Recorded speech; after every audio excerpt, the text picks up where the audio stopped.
bunch of cornfields, so when we practice an engine out in this, A, we're familiar with our surroundings. B, we want to know what the aircraft's doing and get it set up to do that correctly. So just search around you for now. And we'll see that one, when we pull back the engine, the plane keeps. Nothing really changes, right? Just gets a little quieter. Yeah. First thing we want to do is conserve our energy, so start pitching the nose up. We're actually going to slow down our flight, and I'll help you out with a little bit of trim here. Now look down pretty much under your wing. Look under your wing, see if you find a field that looks nice, clean, doesn't have any water or anything standing in it. Like over there, yeah. Exactly. So now just point the aircraft towards that location. Now you can see being in here, that's a clear advantage to dealing with any sort of situation. Now what we'll do is run through a flow check. We have this on, this is in, mixture set, throttle's open, circuit breakers check good, switches are all on, master switch on, and we'd attempt to restart. Right now, as far as managing everything goes, we're doing just a dandy job. We're carrying it towards where we need to go, and the plane's doing a nice job. As we get closer and closer to our field, one of the things we're going to think about is how we want to do this approach. Clearly we want to land there. We also have to deal with how much energy we have. We know the wind was kind of out of the east, so we preferably would land into the wind to help slow us down. So which field do you got there? That big, long, rectangular one? Right. Perfect. And what we're going to do is just circle over that field when we get there, and that's going to allow us to make our field, one, but two, it gives us time to set up for whatever sort of emergency we have.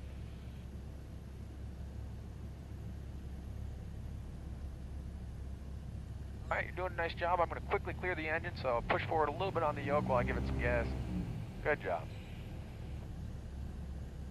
All right, so we're kind of over our field. Let's just start a right-handed circle to come back to where we are. So start to the right? Yeah, that sounds good. You can go either direction. I was picky because I got the camera over here. Yeah. So we see we're at 2,000 feet descending. The field below us is probably about 400 feet or so. So if we do a full circle, we'll probably land up with that field. We want to land with those corn rows, so that's something that we'll... So it would be, so not against them, I'm trying to think. Yeah, so we'll land towards the north. See, that brown field's even a little bit clearer. Maybe we'll use that one. And we want to land going with them, so that means towards that direction, north. We got time up here for maybe 1/2 of a circle or something along those lines.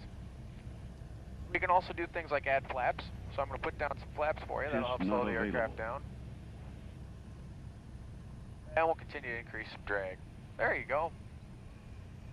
Alright, so we're over our field. We have a lot of tools in our bag to help make it down. One of the things we can do is S-turns over this place.